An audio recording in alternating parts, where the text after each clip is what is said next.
That's super interesting. Another kind of thing as I kind of evaluate, and sometimes people will kind of have that question, should I start the business myself or should I franchise? And the answer is always the same. I encourage anyone as an entrepreneur to do what they feel is right. But really what I say is the difference is if you want to go into business by yourself, is you're going to be out positioned, you're going to be out resourced. And nowadays, people are very concerned about the economy. And it's funny how you mentioned now is when you see even more franchise inquiries, people looking to really take that control of their future. But it's just kind of so fascinating how during those bad times is really when you were saying you see more inquiries to kind of be that franchise owner and people looking to take that control of their future. Can you speak on that?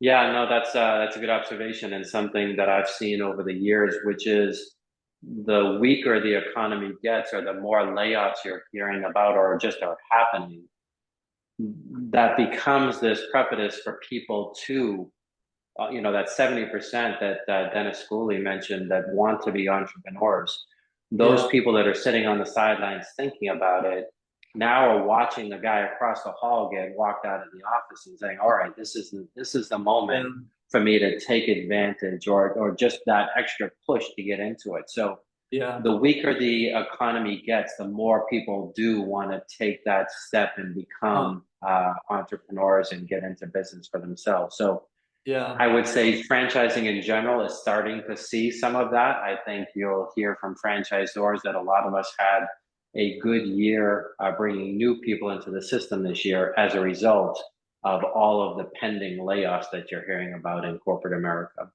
Hmm.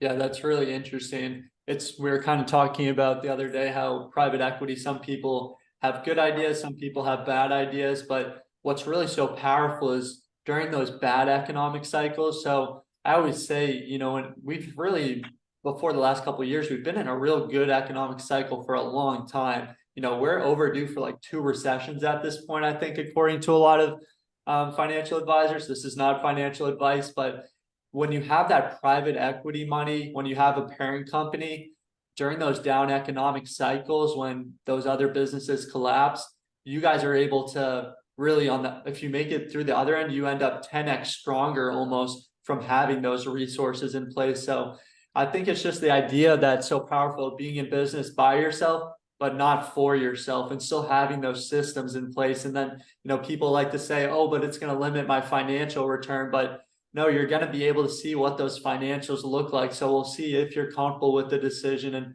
once again, no one's ever asking you to get married to a business on day one or even day 30. It's really just if you're in that 70%, let's start to explore those opportunities, start to see if